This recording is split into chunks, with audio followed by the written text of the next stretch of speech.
છે રતન વીણો. ચાલો સારા બેન, તમારી પાસે ટોપલીમાં છે તે રતન ઉડાડો.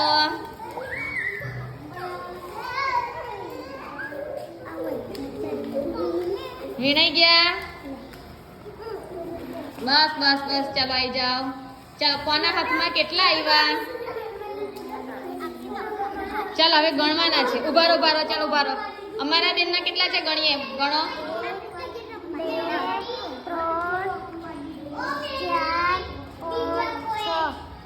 6 કેટલા થયા? 6. ચાલો હેતાક્ષી બેન ના ગણીએ આપણે. 2 3 4 વેરી ગુડ. ચાલો અક્ષયભાઈ ના ગણીએ. 2 3 3. ચાલો મહેશભાઈ ના. 4 5 6 7 વેરી ગુડ. આફરીન બેન ના 3. અહમદ ના. 2 વેરી ગુડ. ક્લેપ કરો બધા.